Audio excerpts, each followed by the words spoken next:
देशातलं वारं फिरलंय, भाजपचे दिवस भरलेत आणि मोदी सरकार गोत्यात येणारे अशीच सगळी चिन्ह आता दिसतात। भाजपची उलटी गिनती सुरू झाली आहे असं फक्त सीजेपी आंदोलनावरून बोललं जात नाहीये, तर भाजप गोत्यात येण्याची लक्षणं गेल्या जवळपास 1 वर्षापासूनच सुरू झाली आहेत। लक्षात घ्या, थोडं इतिहासात वळून पाहिलं तर 2014 मध्ये काँग्रेस थेट तोंडावर पडलेली नव्हती, तर काँग्रेसचा डाऊनफॉल हा 2010 पासून ते 11 पासूनच सुरू झाला होता।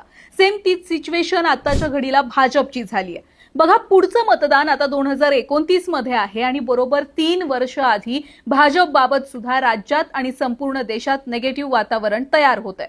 आता नेमकं कोणत्या कारणांमुळे भाजपसाठी देशात निगेटिव्ह वातावरण तयार झालंय, भाजप कसं गोत्यामध्ये येत गेलंय आणि ज्या तरुणांच्या जीवावर भाजप 2014 मध्ये निवडून आलं होतं त्याच तरुणांच्या आंदोलनामुळे भाजप कसं धाडकन आपटणार आहे हेच आजच्या व्हिडिओमध्ये पाहायचंय। नमस्कार, व्हिडिओ शेवटपर्यंत पहा। बघा, 2014 मध्ये देशभरामध्ये मोदी लाट आली, याच लाटेत संपूर्ण भारतात सर्वाधिक जागा भाजपच्या आल्या।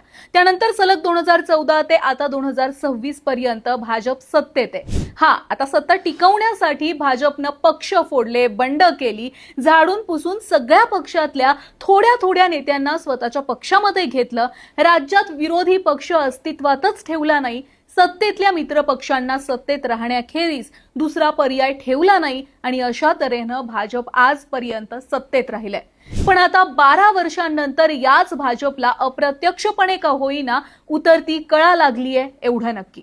बघा, भाजप गोत्यात येते याचं पहिलं कारण म्हणजे नितीन गडकरी।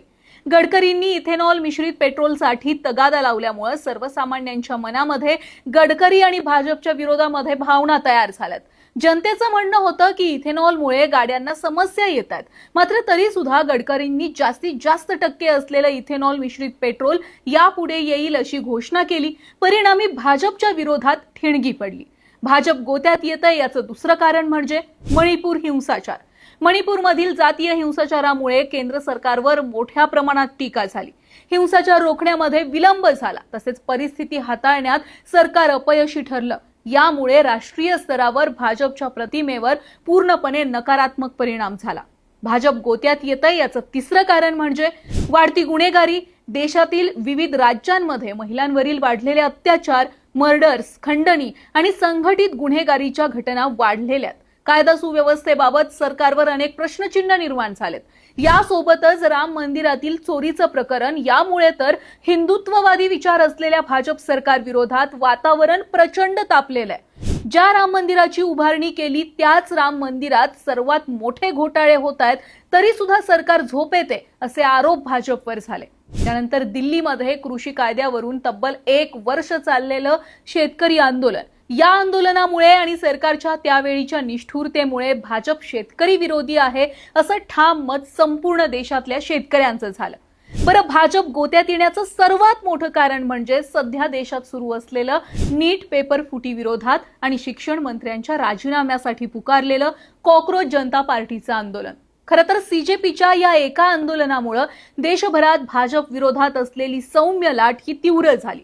लोकांच्या मनात भाजप सरकारच्या विरोधात इतका रोष निर्माण झालाय की देशातल्या प्रत्येक राज्यातल्या प्रत्येक शहरात सरकारच्या भूमिकेविरोधात आंदोलन पेटलंय आणि सीजेपीचं हे आंदोलन म्हणजेच भाजपच्या डाऊनफॉलची खरी सुरुवात आहे। बघा, या 5 ते 6 कारणांमुळे देशात सध्या भाजपची पॉवर कमी झालेली दिसतीये।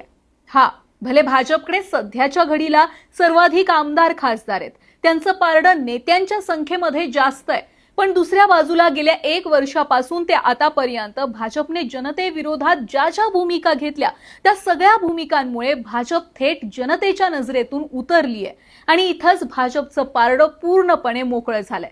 आता खरं तर 2029 पर्यंत भाजप विरोधात आणखी कोणती आंदोलनं होणार आहेत आणि भाजपला स्वतःचा डाऊनफॉल स्वतःच्या डोळ्यांनी खरंच पाहावा लागणार आहे का, हे भविष्यात समजेलच।